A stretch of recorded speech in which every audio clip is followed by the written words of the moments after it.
This is Dr. Bradley Nelson, author of The Emotion Code, How to Release Your Trapped Emotions for Abundant Health, Love, and Happiness. You're listening to Justin and Kate on Extreme Health Radio. For more information about the Body Code, visit extremehealthradio.com/Body Code.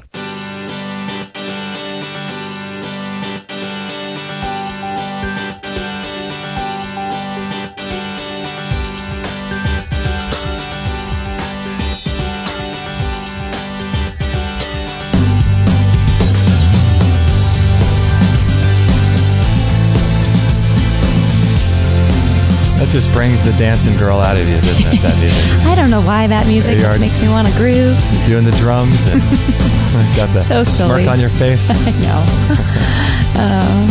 Well, thank you everybody for joining us. My name is Justin, and that voice you heard of that lovely young lady. Thank you very much. Was my wife, Kate. Hey, everybody. Thanks for joining us. Thank you so much. And it's just been a dental week here. It's been amazing. The more we can learn about dental stuff, the better. Yeah, it's going to be a great show. So if you have tooth problems or any kind of oral pathology issues with your mouth, you're going to want to listen to this show because we have one of the best biological dentists, in my opinion, on the planet. And we love Dr. Nunnally. We've been to his beautiful offices there in Marble Falls back in 2010, and we plan to go again. So stay tuned. We'll introduce Dr. Stuart Nunnally in just a moment.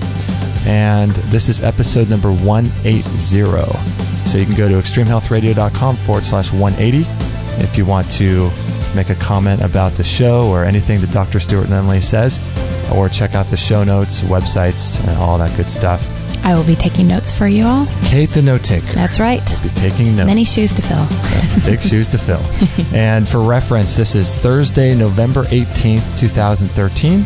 And if you'd like to follow us on Facebook, we'd love to have you join us. You can click the like button on our Facebook page and keep up to date with our shows and all that kind of good stuff. So if you'd like to join the show, lots of different ways to do that. You can email Justin at extremehealthradio.com. Or Kate, Kate, at extremehealthradio.com. And you can also send a voicemail in to our guests that we can play on the air. You can pre-record that straight from your computer, or you can join our live chat room that's happening now. We are broadcasting live. So if you go to extremehealthradio.com/live, you could go onto that page and listen and type your question into the chat room and get your questions answered. So lots of different ways to join the show.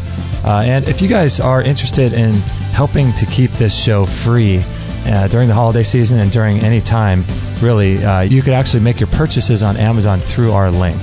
And that would be a really great way to help support our show, extremehealthradio.com/Amazon. That would be a super way to keep the show free for everybody. And let's see. Got some great guests coming up here, Kate. Looking at the show schedule. Looking at the calendar. Dr. Morton Walker. And he's going to be talking about cancer. So that would be a great show. And then, I'm not sure how you say his name, Paul Hulick? I know. Stress management. That's going to be a good one. His website's the stresspandemic.com. And that's going to be a great show talking about how we can mitigate the effects of stress on our lives in a practical way. Because I know everyone needs that. And then we have Vani Hari from foodbabe.com. Cool. And she's going to be talking about her work.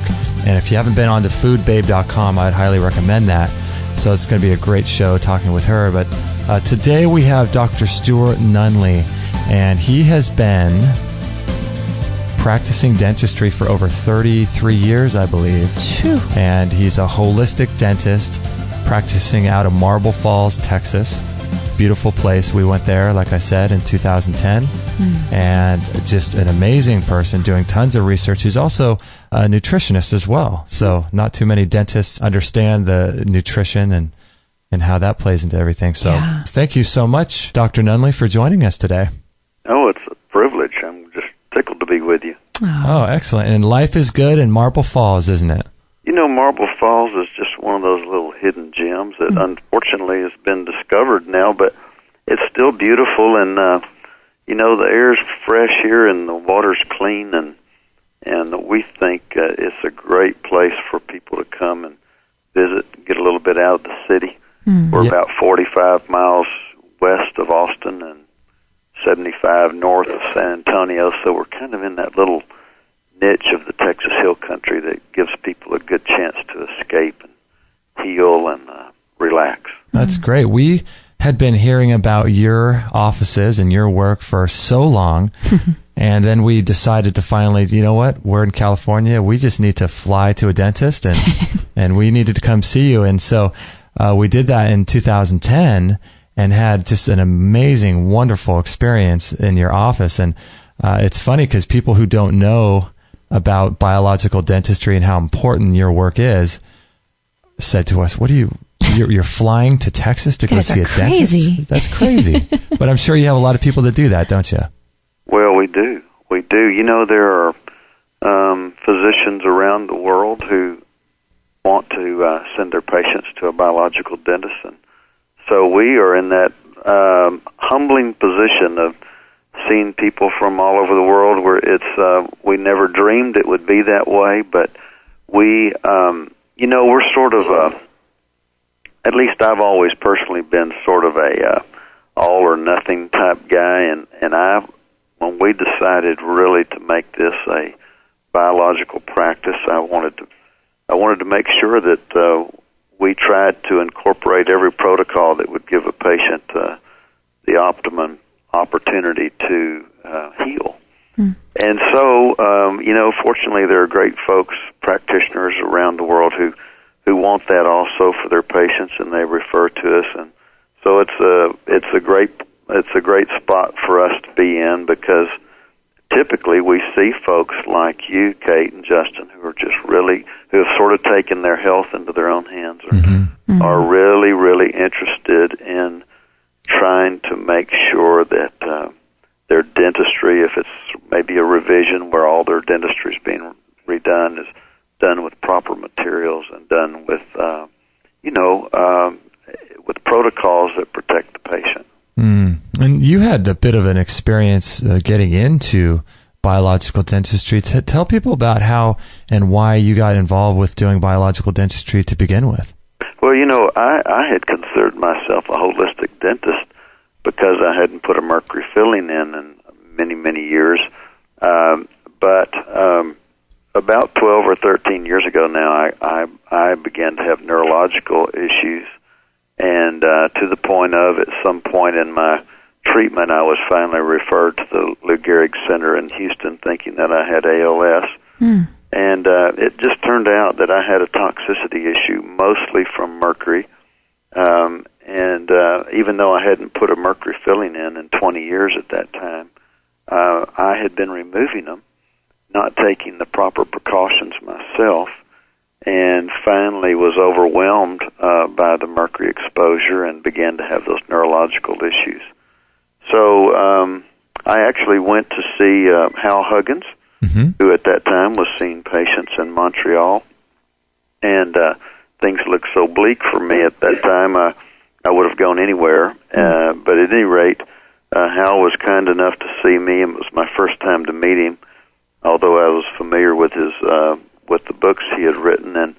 And you know, I came away from Montreal after my treatment there, spent about 8 days with him, and I came away with hope and with actually, even after that short time, beginning to feel better.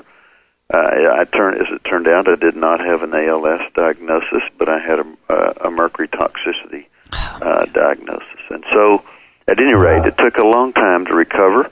I went from being a fairly competitive triathlete to not being able to jog for a little over 3 years. Oh, wow. But I'm back, you know, and it's fabulous. So after that whole experience, as so often happens, sometimes we have to get sick ourselves to really make a paradigm shift. I did. Is there any difference between the symptoms of something like ALS and mercury poisoning, or wouldn't they be pretty similar? Yeah, they are. You know, the differences sometimes are very, very subtle. And in my own case, I had many of the symptoms, and also would have had many of the symptoms of an MS patient. You know, you can throw many of these autoimmune issues or disorders into one big basket. There's not. Some of them have very, very small distinguishing characteristics, but at at any rate, I'm so grateful that I did have a toxicity issue, and the beautiful thing about that is over time, if you avoid re-exposure, you can get well. Yeah. So what were some of the things that you used to overcome and get those toxins out of your body? Well, for me, the biggest thing was I avoided re-exposure, so I did everything possible to protect myself and my staff when I went back to work. Okay. Of course, we wear respirators. We have special air filtration systems in the office. Anything I can do to avoid exposure to mercury. And then, I've also, of course, been very, very careful. I was a big fish eater. And unfortunately, our seas have become so toxic that many of the fish are way too high in mercury levels for me. Mm-hmm. And so I have been without a bite of fish for the last 13 years. And I just avoid those foods that might have a mercury contamination issue. Wow. Did you use any fancy supplements or? Well, I did, and not fancy. What I chose to do? I chose to go very, very slow as I detox. So one of the things that I did is I invested in an infrared sauna, which was huge. That was a big, big part of my healing because, interestingly enough, many times patients who have heavy metal toxicities lose the ability to sweat. And so I was one of those. I could not break a sweat. And the infrared sauna helped me to retrain my body to be able to sweat. It was a huge part of my overall detox. And then I chose to go slowly by doing a bag of vitamin C IV once a month, a big healthy dose of 50 grams at a time. And that is also a wonderful, slow way to detoxify. Vitamin C itself is a poor chelator, but it elevates that wonderful little substance in our bodies called glutathione, which is a great chelator. And doesn't Dr. Huggins say, as long as there's more going out than what's coming in, you're okay? Absolutely. Yeah, and I think he's right. I think he's absolutely right on that. Of course, he's been seeing this for 40-plus years, and I think he is absolutely right about that. So I saw something on your website just the other day called, this is a term I'd never heard before, and I've been doing this for quite some time, and it was called Trigeminal Neuralgia. What is that?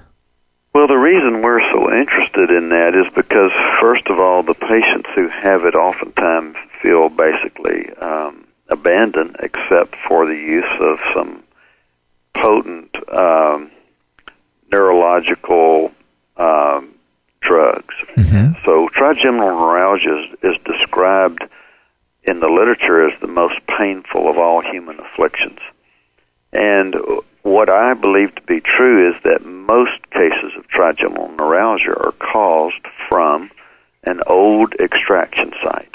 Oh. In other words, where a tooth has been removed, and usually even that is a wisdom tooth, the toxicities from the extraction site can leach into a major nerve, the trigeminal nerve, and cause a very, very painful phenomenon called trigeminal neuralgia. So we are accustomed to cleaning those sites out. Those sites are most often referred to as cavitations. Oh, I see. And so if a cavitation is truly causing trigeminal neuralgia, most times by cleaning that out, at least the literature says 75% of the time those patients will be asymptomatic after the treatment. In other words, the pain will go away. Yeah. So we see many, many patients with trigeminal neuralgia, and I think it's absolutely a blessing to be able to see them because most often we can have a real impact on their pain. Wow. Is it pretty safe to say that people that have had their teeth or a tooth removed have a cavitation? Is it pretty much a guarantee? I think it is. Not so much in real young children, for example. Even when a permanent tooth has been removed in a young child, oftentimes those seem to heal in well. Oh, okay. But as we get older, even into their late teens and early 20s, when a tooth is removed, that socket can fill up with bacteria before it heals, and then a little cap of bone grows over that and the gum tissue, and you're left with a little cesspool of bacteria there, and that is called a cavitation. And it goes by many other names, but I think most people know it by that. And so I think the answer to your question is many, many times, especially in the wisdom tooth sites, we end up with cavitations after the extraction. And it's interesting, Justin, how some people seem to handle the toxicities from those well and maybe live with them for a lifetime, and others don't. And we have now sampled hundreds and hundreds of these via DNA studies, and we know now that the bacteria within a cavitation are some of the most potent, literally known to man, and the toxins that they produce. So they can be a great challenge to the immune system, and that's what we do, is we clean those out. So if someone gets a wisdom tooth removed, which a lot of people have had, and I have had, and haven't had those taken care of yet, if they have the wisdom tooth removed, what's going on in terms of how the doctor is removing or the surgeon's removing those teeth that causes there to be such a thing as a cavitation? Are they doing it wrong? Well, most folks, and probably the most outspoken person on this issue over the years has been Hal Huggins. He, over the years, has said that dentists need to be removing the ligament that attach the tooth to the jawbone in order for these to heal properly. Okay. And we typically in dentistry, we don't do that. We simply remove the tooth. The ligament stays in place, and Hal has felt over the years that ligament precludes the bone from completely filling in that area. Oh, I see. Okay. So I think it's important to remove the ligament. I think there are a number of other things that most of which he has proposed over the years that we do so that they heal properly. One is that we don't have a patient driving long distances afterwards where they're jiggling down the road, not them driving, just someone even driving them, but where they're possibly disrupting that clot. That's a big deal, isn't it? I think it is. I think it is. And, of course, he, over the years, has always recommended that high doses of vitamin C be given, preferably intravenously because of the toxicities associated with those.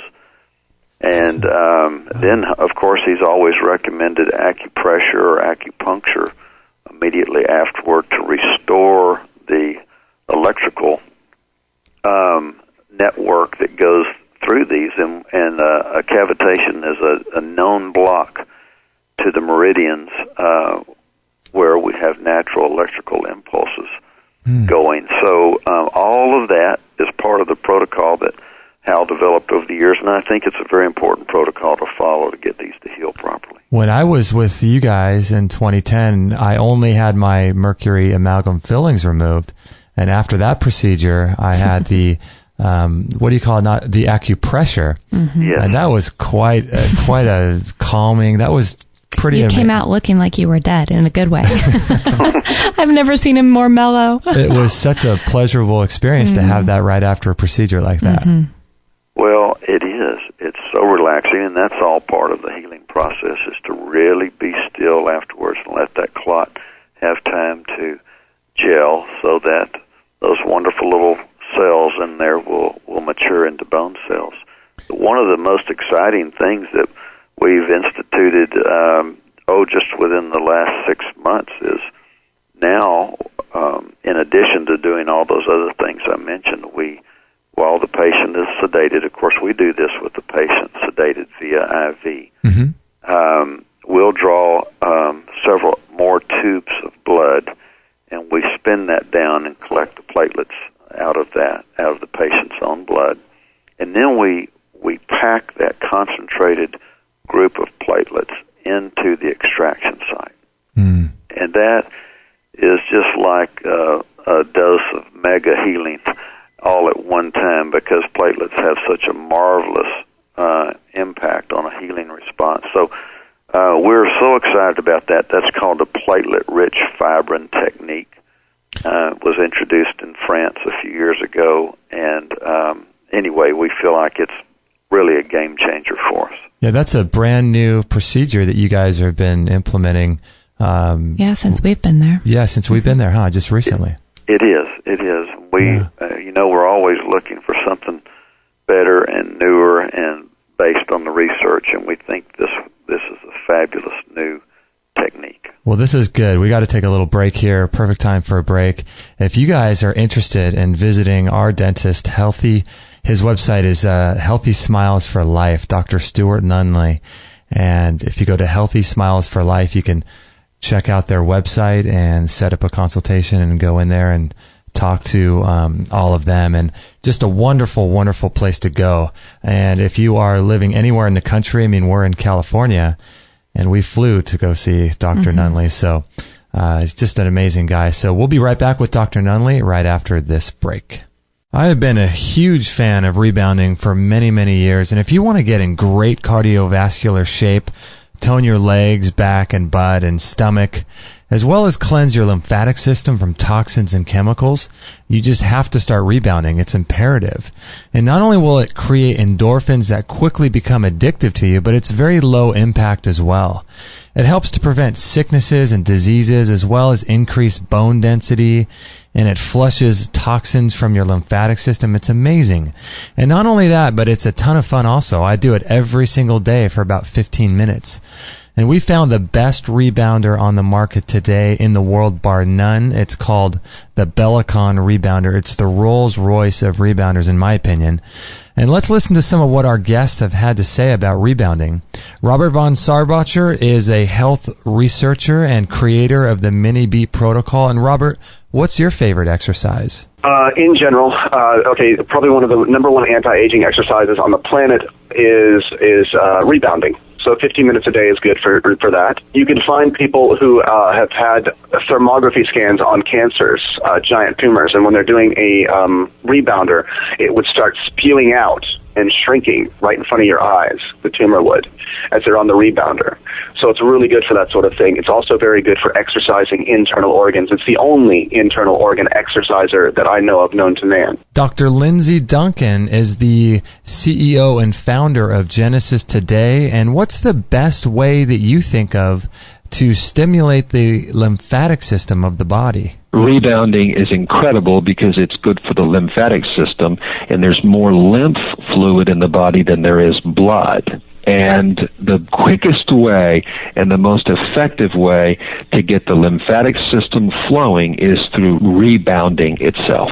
Yeah, because the lymphatic system can't really detox itself, can it? I think No, the heart, we have the heart, thank you, for pumping blood. And we don't have a heart to pump lymphatic fluid. The only thing that really can pump lymphatic fluid is cardiovascular exercise utilizing the thighs, the thigh muscles. And that's why rebounding and getting a burn in that thigh muscle is so important for the flow and the stimulation of the lymphatic fluid. Wow, and they even put cancer patients on rebounding, don't they? Nutritionists do. Yeah. Yeah, absolutely. Yeah, but not a conventional doctor. But yeah, I've been learning about rebounding lately. It's quite an amazing thing. Yeah, rebounding's amazing. Health researcher and author of Cancer Step Outside the Box, Ty Bollinger. What do you do in your life to prevent cancer? What do you do to treat cancer? What do you do to prevent it? Rebounding is something that I try to do on a daily basis. A little mini trampoline for those people that aren't familiar with the term rebounding, but it's basically just jumping up and down on that little mini tramp. What that does is it stimulates the lymphatic system. The lymphatic system is one of our primary detoxification systems in our body, and most folks don't stimulate their lymph flow, and so the toxicity in their body builds up because their lymph is not stimulated, and the up-down motion on a rebounder stimulates the lymph flow better than just about any other exercise. So I do that almost on a daily, probably 5 days a week, I would say I average doing that. And finally, author and speaker and creator of the Longevity Now program, David Wolf. Do you think the Bellicon is the best rebounder on the market today? Absolutely. I was just with the crew in Europe that does the Bellicon rebounder, which is an incredible rebounder. My God, what a machine. Mm-hmm. And it doesn't use metal springs. It uses like flexi ropes. So it's very soft and fun, and it's just great to play with. Well, there you have it. The up and down G-force actually stimulates every single cell in your body. It's incredible. And as someone who works out in the gym a lot and does Qigong, I think that the best physical aerobic exercise, in my opinion, is rebounding. It's just absolutely incredible for the human body. And the Bellicon is silent, and it comes with a warranty, and you can get them in several different sizes and colors, and some of them have bars that you can hold on to in case you're worried about balance. It's a well worth it investment in your health and in your future. So check them out in our store if you'd like, or you can check out the videos on extremehealthradio.com/Bellicon. Again, that's extremehealthradio.com/Bellicon. That's B as in boy, ELLICON. 100% listener supported. Extreme Health Radio. Opening minds and transforming lives worldwide. Don't forget to join our thriving community for health tips, inspiration, and show updates at extremehealthradio.com/Facebook.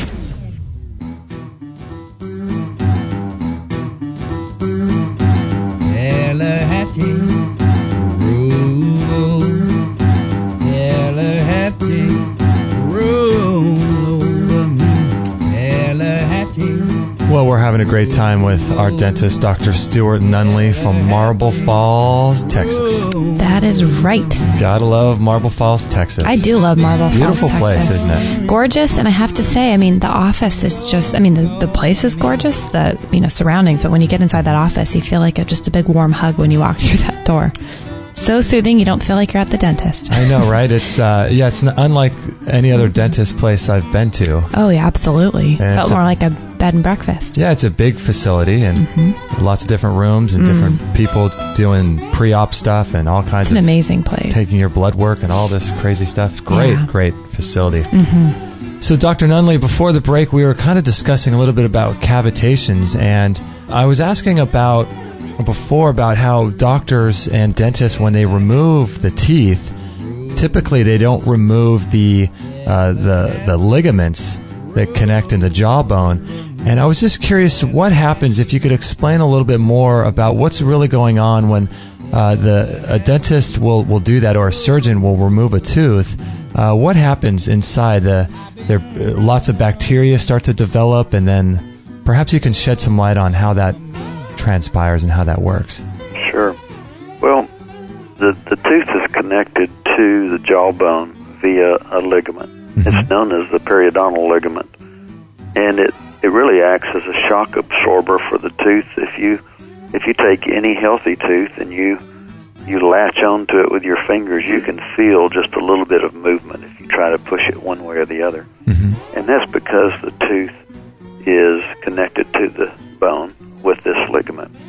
Well, the ligament obviously has a wonderful reason for being there, and that is when we bite down, there's a little tiny bit of squishiness to our teeth that we're not aware of, but it helps us to, when we bite down, not to feel like we're literally banging our teeth against one another. There's a little bit of a cushion, or a little bit of just a little bit of a shock absorber effect there. Okay. So the theory is that when that ligament is left in place, in other words, the tooth is removed, the ligament stays surrounding where the tooth used to be and attached to the bone, that you don't get a good infiltration of blood cells and all of those other wonderful factors that are needed in order to get bone to heal. And so then you're more likely for the bacteria that are naturally present in the mouth to slip into that extraction site and to take up housekeeping. And once they're there, actually bacteria that are not necessarily the worst in the world can pleomorph or change into a very harmful bacteria. So like aerobic bacteria, which we typically think of as not being among the worst, can literally change into an anaerobic bacteria. And that's what we find when we culture these, or when we remove the contents from one of these, we'll find that in our DNA samples. And what kinds of bacteria are you finding that are some of the most dangerous? Well, to tell you the truth, when we first started submitting these, probably 5 years ago, we half the bacteria I had never even seen before. Really? And, yeah, no, they just blew me away. I showed some to several different infectious disease doctors, and they were just blown away by the array and the potency of those bacteria. Now, the thing about it is the body is very adept at encapsulating diseased areas. You know, it will, in other words, the body will lay down a dense layer of bone around these in an effort to protect you. That's called condensing osteitis. Mm-hmm. But still, those toxicities and the bacteria don't just stay there. They can leach out and get into our bloodstream, and they can impact other areas in our body. So, and we know that very, very well. There are great studies to demonstrate that what goes on in the jawbone doesn't just stay there. It has, it can go anywhere it wishes. And a lot of people have like heart conditions, and there's a lot of different conditions that people that have happened to them as a result of their But they wouldn't necessarily make that connection, I'm sure. Right. Yeah, absolutely. And that's all very well documented in the literature. And so there are certain bacteria within these cavitations that, their primary place to infect, if they're not in the jawbone, is the heart. There are others that go to other organs. And so, we see folks, many times they have been seen by numerous physicians and other caregivers, and they've had they just haven't had any relief from whatever their symptoms or their disease is. And many times when the patients have these cavitated areas cleaned out, they begin to feel better. And it's very interesting. My first time, we're not taught in dentistry about cavitations. Mm-hmm. If you were going to be taught about it, it would be called osteonecrosis. Osteo meaning bone, necrosis being dead, and it's basically a dead area within the marrow of our bone. I see. And they're very, very common. We know that these occur in other bones of the body, all bones of the body. Most commonly, the next most common bone outside of the jawbone is the hip. Mm-hmm. And so, for example, sometimes an athlete will take a blow with maybe a football helmet to the hip, and all of a sudden their hip bone becomes necrotic. They have osteonecrosis of the hip, and it will cause them to either have to have that hip cleaned out the way we do in the jawbone, or they may even lose the hip and have to have an artificial hip. So we're just not taught about these. And the very first time I heard this, I was sitting next to a brilliant lady physician who has an integrative medical clinic in one of the Carolinas, and she said to me, patients come to us from all over the world, and she said, I can't tell you how often we do these elaborate studies on them, can't figure out what has caused their disease, but when we send them to have their cavitations cleaned out, they get well. Mm-hmm. Literally, that was 15 years ago. I had no idea what she's talking about. And so that's when I began to do my research. And then when I went to see Hal Huggins in Montreal 13 years ago, he said to me, well, if you don't get your cavitations cleaned out, you're not going to get well. And I said, well, I honestly don't even have a clue as to whether I have them, but I'm perfectly willing. And I'll have to say that I think that was a very significant part of my healing process, was getting those cleaned out. Yeah. That's amazing. And so when you're cleaning out the cavitations for people, do you typically need to do it more than once, or is it a one-time deal, or how does that work? Well, there have been 12 studies to determine how often they reoccur when they've been treated. And unfortunately, in those 12 studies, there were 2,000 patients in those 12 studies. In those studies, 40% of the cavitated areas reoccurred and had to be re-cleaned out. Interesting. And during those studies, were they being done by biological dentists who really knew what they were doing, or? I think they were being done by very well-meaning and talented surgeons, but none of the protocol that we follow, or that, for example, that Hal Huggins recommended for so long, was being followed. The patient, many of them drove long distances home. Certainly there was no acupressure or vitamin C, all those other things to support. And most importantly, I think, of course, there was no platelet-rich fibrin being introduced into those sites afterwards. So I can't imagine that failure rate would even come close to 40%. I think today I would be very disappointed if more than 5 or 10% of those reoccurred. Interesting. Yeah. And so what are you cleaning the cavitations out with? Well, we have a number of instruments that are made specifically for that, to clean those out. We also use some rotary instruments to help really clean that out. And then we irrigate that. We love the effects of ozone. We're big proponents of ozone and its antibacterial abilities, so we use ozone in these sites. And then, of course, we follow up with this protocol that I've been talking about. Where you're using the patient's own blood as well, right? Correct. Exactly. Wow, and that really speeds up the healing process, doesn't it?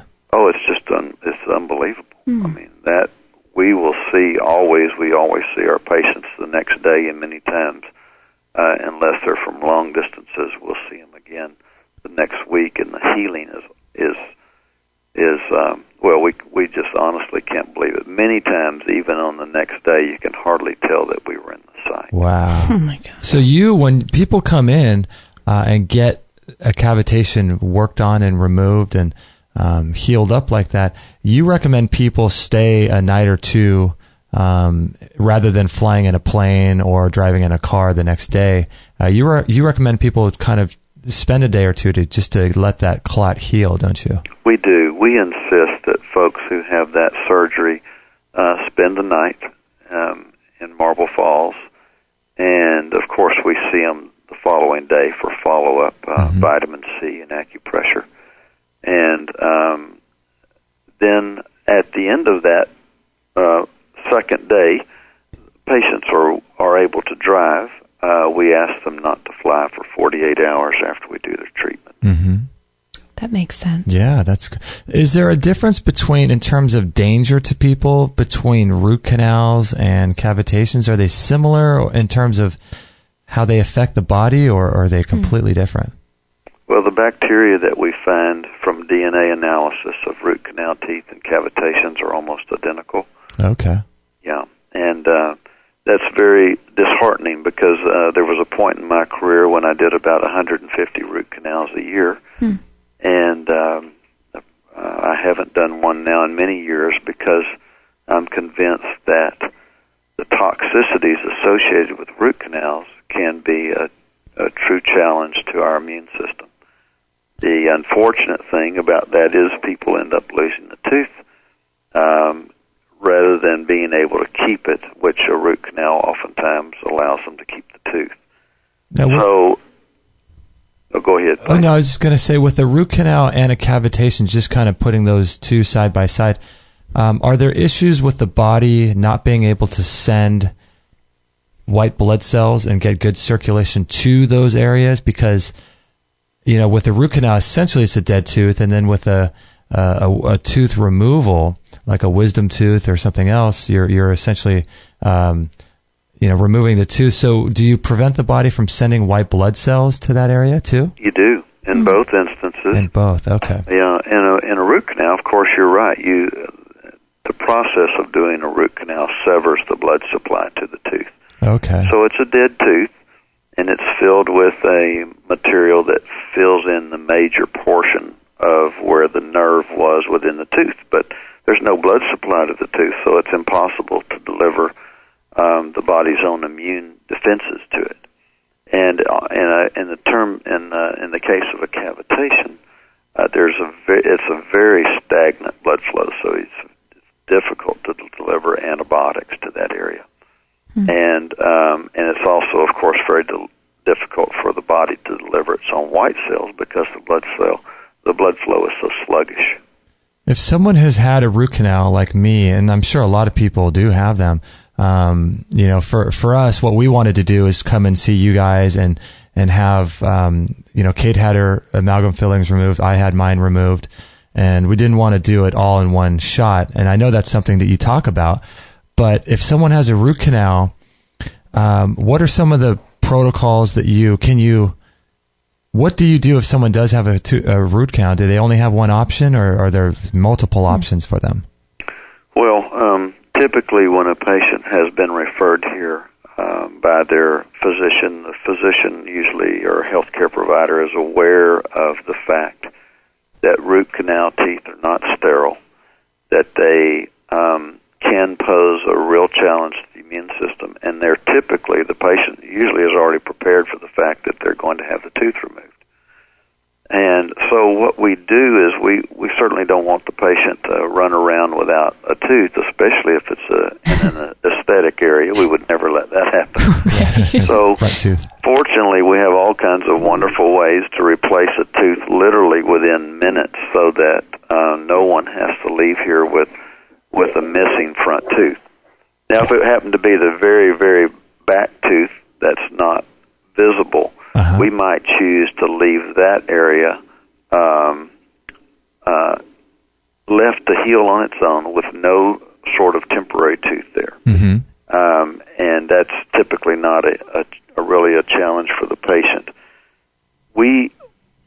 Before we will put a permanent tooth anywhere, like a permanent type of bridge, we'll always use a temporary first that's very nice looking. But we want the tissues to heal for several months before we restore that area permanently. Oh, I see. Okay. And so for the most part, we see, interestingly enough, Justin, we see many, many patients who have a broad range of autoimmune diseases. So most times we are not recommending implants for these patients because of the immune challenges that they're already facing. I see. There will come a time. There will come a time, I think, within the next few years when literally via their own stem cells they'll be growing the teeth back. Whoa. Wow, they're already growing the pulp, aren't they, with stem cells? Yes. This technology is just advancing daily, and so I'm very, very hopeful that it won't be long, and anyone who's lost a tooth will literally be able to grow it back. Wow, you can't get any more biologically compatible than your own stem cells, can you? Yeah, that's the way we want it. Well, we're going to take a short break, and I want to get into in the next segment maybe some dietary principles people can start implementing to prevent tooth decay, and some things they can do to take care of their own teeth. And this is just a wonderful interview with a wonderful man, Dr. Stuart Nunnally. His website is healthysmilesforlife.com. So make sure to check them out if you're interested in getting to the root cause of your health issues. In my opinion, I think it's a huge, huge thing. So we'll be right back with Dr. Stuart Nunnally right after this break. Kate and I have had our sauna for about a year now, I'd say, when we first got it from Phil Wilson. And it's an incredible machine. We use ours about every single day. Kate sits in about 20 minutes, and I sit in there about for a half hour. Usually watch a documentary, and it's extremely relaxing. It's really, really incredible machine. And if you go to extremelealthradio.com/sauna, you can learn all about it. We did an entire hour interview with Phil Wilson. You can check that out. You can look at the pictures of us with it. You can watch videos on that page. It helps you to sleep really, really well. You can lose a lot of weight with it. You can burn, I think, around 600 calories in about 20 minutes or so. It improves your skin, increases circulation all over the body, and circulation is critical for your health. You can prevent and reverse diseases with it. If you have a cold or flu, it's incredible. It heats you down to the core. It heats 4 to 6 inches inside your body, so it's really incredible. And a lot of people use it for cancer as well. So if you have any kind of incurable, quote, disease, you can use it for that. And Dr. Shade is the foremost authority on detoxification. And listen to what he says about it. How do I detoxify from plastics? I mean, you guys are using a sauna, and what does the sauna do for us? A sauna is great. It's moving a number of different toxins. Remember, we talked about the mice that if you put PCBs in there, then that made the mercury all that much worse. And sweating moves out a lot of plastics, volatiles, fat-based toxins. It's really good at moving those out, sweating those out. So that's how you're getting those out, and those are contributing to this synergistic soup inside the body. And so that's why they're good, is they're taking out a bunch of the different things in the soup. And Daniel Vitalis, one of our favorite guests. What do you have to say about the sauna? When you go into the sauna, like a far-infrared sauna like you discussed, your body goes into a deep relaxation mode, and your sympathetic nervous system shuts down and your parasympathetic nervous system turns on. And when that's active, that's the nervous system, part of your nervous system that's active when you meditate. That becomes active, and your detoxification pathways open up wide. Why is this important? It's important because when you go running and you sweat, you're not necessarily eliminating very much toxicity from your body. But when you sweat in the sauna, you eliminate a lot of toxicity from your body. So sweating in a relaxed state is how we eliminate. The other thing is that what's wonderful about the sauna is that it puts you in a parasympathetic nervous system response, like as if you were meditating. So it's almost a hack. It's like a trick to get yourself into a meditative, relaxed state, to decompress stress, to reverse the effects of stress, and to get your body eliminating deep, deep toxicity that's stored in your body fat because it can come out in the oils of your skin. So I think, sauna is one of the most crucial detoxification, really health practices that we could take on, especially in this era of heavy toxicity, particularly fat-soluble toxins. This sauna is really, really great. They offer payment plans because if you buy it through PayPal, it's 100% secure. You don't even need a PayPal account. I think you could do a payment plan through PayPal. It's got low EMF electromagnetic fields coming off of it. It's portable, so that means you don't have to knock down a wall in your house. You can just move it from room to room. It sets up in about 2 to 5 minutes. It's super easy to clean. All you got to do is wipe it down when you're done and wipe the neck down. And it produces energy and heat inside very, very evenly throughout the whole machine. All you have to do is sit in there for about 15 minutes a day. And the great thing I like about it too is it requires zero preheating. So you turn it on and you're starting to get warm and you're starting to detoxify with that far infrared light almost immediately. So it's really great. It comes with a 1-year warranty. It's about $990 plus $25 shipping. And that's really, really a good deal because if you look at most of the regular saunas out there, they are in the $2,000 to $4,000 range. So this is really, really a good deal. So check it out, extremehealthradio.com/sauna. All free shows, all the time on Extreme Health Radio. Opening minds and transforming lives worldwide. Join our community today. Sign up to our email list and instantly get our free gift to you, along with loads of inspirational content and cutting-edge tips to help change your life at extremehealthradio.com/subscribe.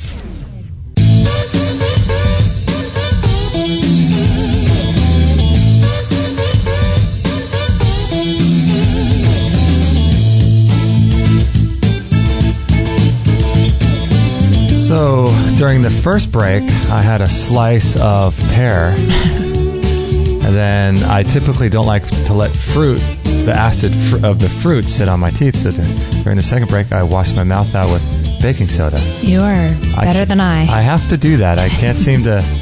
I can't let that fruit sugar sit on my teeth. Well, that's a good practice. We should speak about that to Dr. Nunnally. Oh my gosh. Ask him some practical ways. So we're with Dr. Stuart Nunnally, our dentist from Healthy Smiles for Life in Marble Falls, Texas. And wonderful man, and just doing great work out there in Texas. So if you're interested in a biological dentist of the highest order, I would recommend from experience Dr. Nunnally.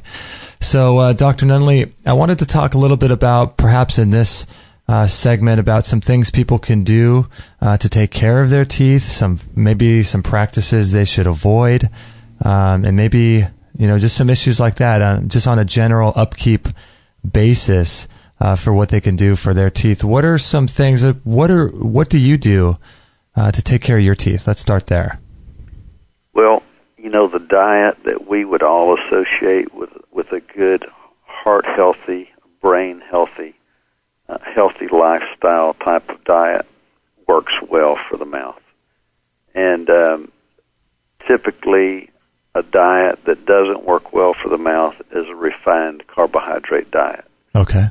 So anything that introduces a lot of sugar to the mouth is just a huge insult to our immune system and a challenge. You were exactly right. Now there's help for people like you, Justin. I hope so. who will go and rinse with a little baking soda to neutralize the acid. But that actually is a fabulous thing to do.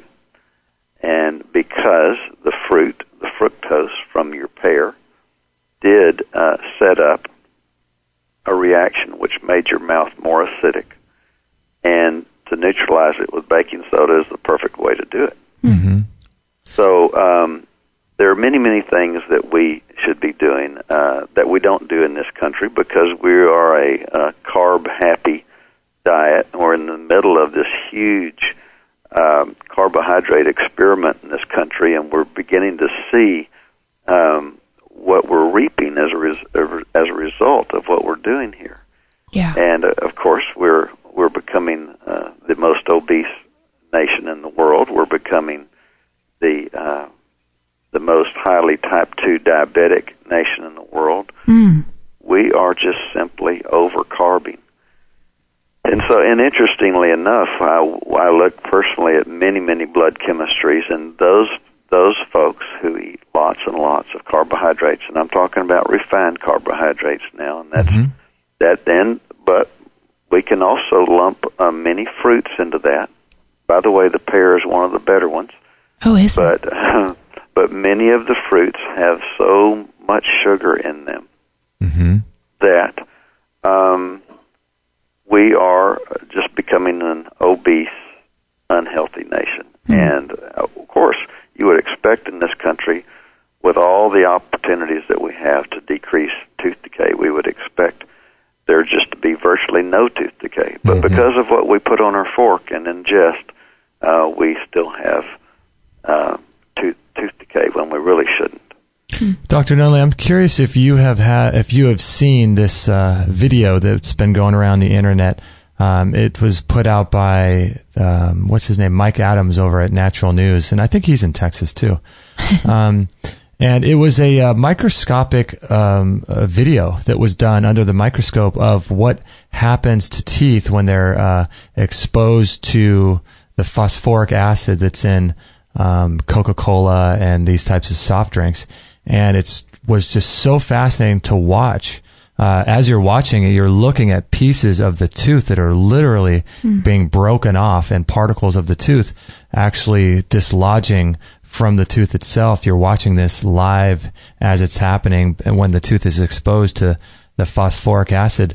Have you seen that video by chance? Justin, I can't believe I have not seen it, but I would love to see it. It is fascinating. Yeah. It's and I think he mentioned something about kombucha too, because there's the same sort of phosphoric acid in that. But I'm sure that you just cringe when you see people drinking these soft drinks, don't you? Oh, I do. And that, of all the things that have the greatest impact on the enamel of teeth, it's a good old carbonated high fructose or high sucrose drink. And when we look at most drinks, whether it's Coca-Cola, Dr. Pepper, any of them, when we look at them, there's 28 grams of sugar typically in 8 ounces of that. And it's hard to hold 28 grams of sugar in the palm of your hand. You wouldn't think you could even get that much sugar in the drink without it all precipitating out. But and whoever drinks 8 ounces of Coke, or any soft drink is typically 64 ounces or some bizarre number. And so it's terrible on our teeth. It's even worse on our pancreas and with the insulin that it has to try to secrete to keep up with that. So there's just not a system in our body that responds well to that much sugar. Wow. Yeah, it's fascinating when I watch that video. I'll send that over to you, and we can take a look at that. Yeah, it's all done under the microscope, and just fascinating. And I cringe too when I see people drinking these Cokes, and I'll see people doing the Coke thing, and then they'll have like a donut or a pastry, and these are just carbs on top of carbs, isn't it? Well, it is, and the problem is that's addicting, because as soon as you the body does everything it can to protect us, and so we get this big squirt of insulin to try to handle that, and that it'll convert all of that sugar into triglycerides, which is just another good name for blood fat. Mm-hmm. That gets stored, of course, as fat, but as soon as that drops off, which it does very quickly when we do a high dose of carbs, then our blood sugar plummets, and we are ready for some more carbs, because our body is always trying to maintain a nice homeostasis there where our blood sugar stays even. And it will drop off when we squirt that much insulin into the system, and then all of a sudden we're ready for the carbs again. And that's why you see today, you'll see especially school kids who get a big dose, for example, of orange juice first thing in the morning on a totally empty stomach. Mm-hmm. Orange juice having just as much sugar in it as a soft drink. And then, by the time they get to school, or within an hour or two of school, they are ravenous because they've had such a big fall off in their blood sugar. Now they're hungry again, and typically the first thing they'll do is reach for something that, again, has high carbs in it.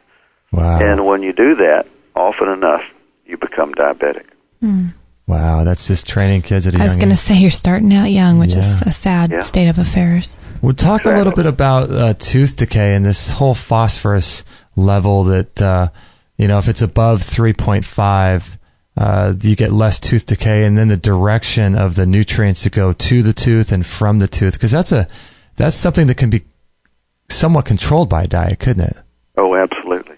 Well, believe it or not, this research was done many, many years ago by a fabulous researcher at Loma Linda. His name was Ralph Steinman, and the research showed this. When our phosphorus levels are at 3.5 and above, the tooth is self-cleansing in that the fluid flow from the pulp of the tooth into the dentin and through the enamel is in a way that it flows outside of the tooth. In other words, all of those little channels are open such that the fluid flows from inside the tooth out. But when we drop our phosphorus levels below 3.5, the fluid flow goes the other way, so that all of those sugars and other things within our saliva tend to migrate into the tooth, and we're much more prone to decay. And so the things that tend to drop our phosphorus levels are these. Alcohol does. Of course, sugar does. Stress does. Basically, caffeine does. All of those things that we associate with an unhealthy lifestyle tend to push our serum phosphorus levels down. So, but a healthy lifestyle promotes a phosphorus level above 3.5, and we really feel like it's more of a regenerative. You're more in a regenerative state rather than a degenerative state when you get your serum phosphorus above 3.5. Do you know if fruit sugar or fruits themselves lower the phosphorus level? Well, too much. Let me back up. Some people handle fruits much better than others. For example, if we take someone from European descent, those folks with their ancestry typically do not handle lots of fruit very well. If we take someone from the Fiji Islands and put them on a real high-protein diet, they may not do so well. They may ancestrally be much more adapted to a diet that has many more fruits in it. So, to answer your question, I'd say across the board, too many fruits typically upset the chemistry as I see it. Okay. But there are populations that do well, quite frankly, with quite a bit of fruit. And, interesting. And we had a guest on a while back. I'm sure you're familiar with his work, Ramil Nagel, and he's written some books on tooth decay and things. And he recommended this high vitamin butter oil and cod liver oil. Are those good things to help regenerate the teeth? I think so. It's rare that I see a patient who has decay that's advanced through the enamel into the dentin of the tooth. It's rare that I see that decay become arrested or reversed. Okay. So if the decay is in the enamel, absolutely, proper nutrition and cleaning that surface will definitely help remineralize the tooth. Interesting. Okay.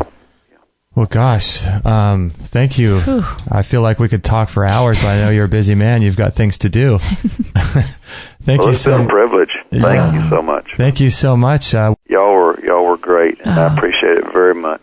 Thank you, Doc, and we'll be in touch soon, and I'll be continually talking about your office because I love it. Well, thank you. Thank you. Doc. Okay, y'all take care. You too. Thanks, you too. Bye-bye. Bye-bye. Bye-bye. So we finally got Mr. Dr. Nunnally on the show, did we? It's been long enough, hasn't it? I think it's great because we talk about him all the time since the beginning, and it's good to know, like, to actually expose people to who he is and what he sounds like. He's the most kind man. Oh, gosh. Isn't he amazing? I really like him. I actually wrote an article about, we should put a link to that article on this show page. And also, Kate, did you put a thing down in the notes for the video with I did. Mike Adams? Okay, cool. I wrote an article about my experience with Dr. Nunnally, and he's got a great video on that page that I put on to that article page. So I'll link to that from here. But we went there in June of 2010, I believe, wasn't it? It was, and it was hotter than blazes. It was, wasn't it? Yeah, I love Texas, but whew, that was a wake-up call, wasn't it? That was a different kind of heat. Yeah, all right. But it's just incredible facility, and it's interesting because, like we said during the show, people probably thought we were nuts. Yeah. Flying to another state to see a dentist. I still get people laughing when I said that we've been to the office, and they go, what? Mm-hmm. Right. They don't understand the importance of, that's, people just don't understand. People just don't get it. That's okay. But here's the thing, like, in my opinion, it's so worth it. It's so worth it. If your dentist is, even if your dentist is in another country, there's another great dentist that we interviewed, what's his name, in Ecuador.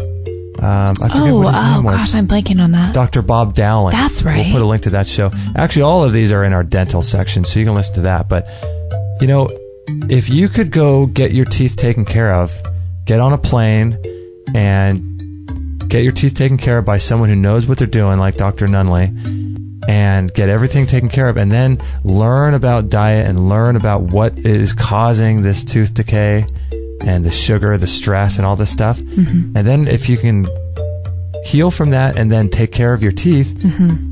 It might be once a year that you fly out to a dentist or something like that. Right. I've heard some health people like David Wolf, he doesn't even go to a dentist.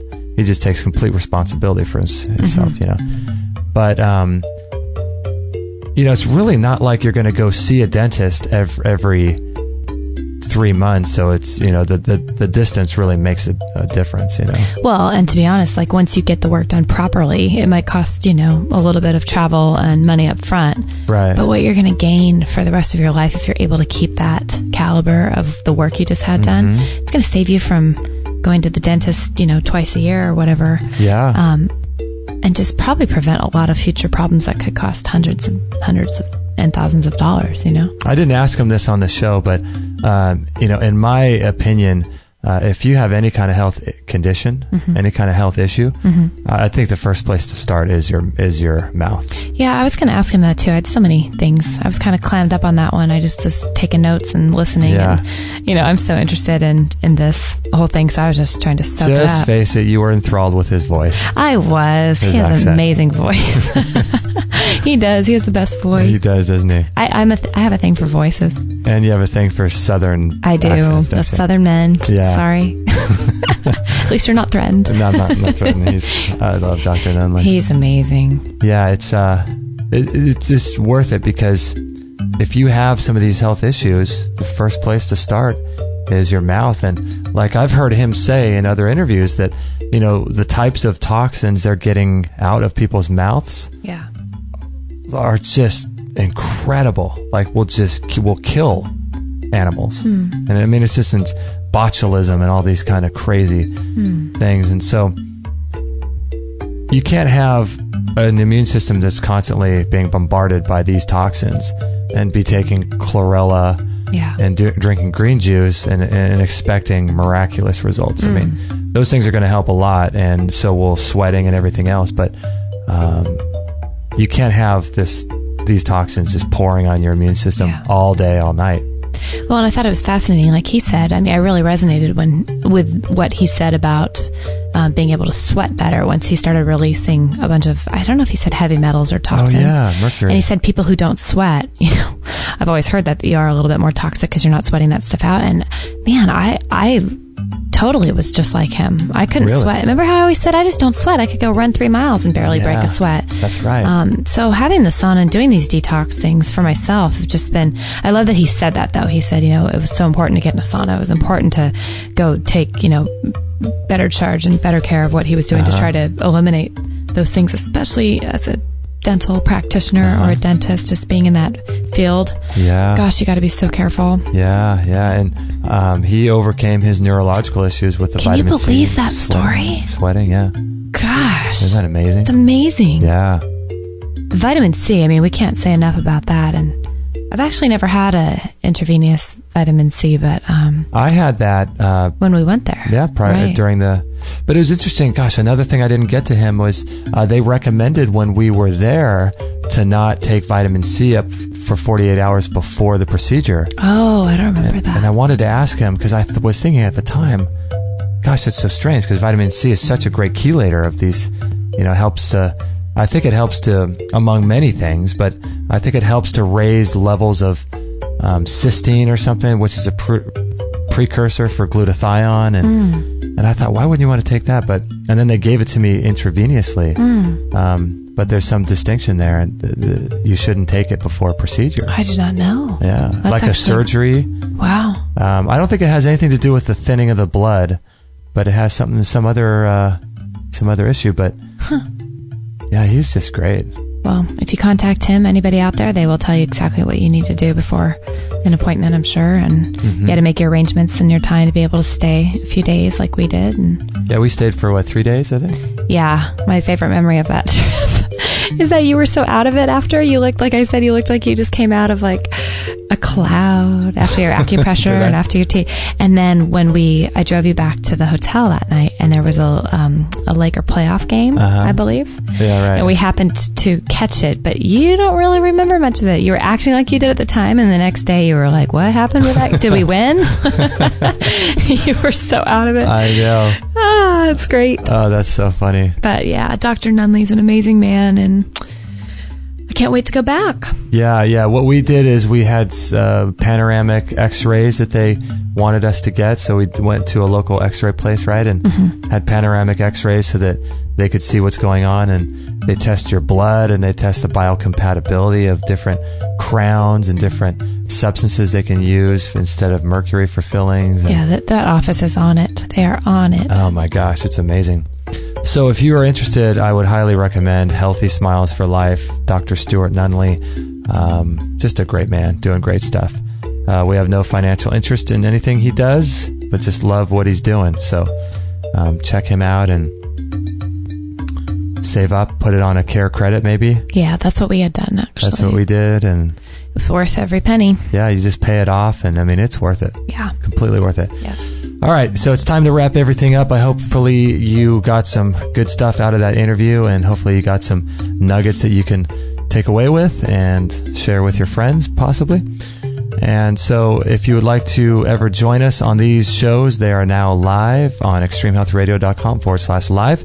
If you want to make any comments about this show, this is episode number 180. So you just go to extremehealthradio.com/180, and you can enter your comments in the box below, and I will respond to you, and as well as other people. So you can kind of join the community that way. And what else? Anything else to wrap up here? I think we need to go slap some baking soda in my mouth because I ate a pear and I didn't do what you did. I'm feeling guilty. Oh, gosh. So hopefully you enjoy the show, everybody, and we'll catch you on the next episode. Bye. Thank you for listening to this episode. It's time to go for now, but our mission does not end with this show. Justin and Kate will be back with another interview packed full of ideas, discoveries, and unique ways to regain your health. Head on over to extremehealthradio.com/subscribe and instantly download our free gift too that contains cutting-edge strategies to start making healthy lifestyle changes today. No material on this blog is intended to suggest that you should not seek professional medical care. Always work with qualified medical professionals, even as you educate yourself in the field of live food nutrition and alternative medicine. I'm not a doctor, nor am I offering readers or listeners medical advice of any kind. None of the information offered here should be interpreted as a diagnosis of any disease, nor an attempt to treat or prevent any disease or condition. While information in this blog and during this podcast is discussed in the context of numerous conditions, it can be dangerous to take action based on any of the information on this podcast or in this blog, or to start any health program without first consulting a health professional. The content found here is for informational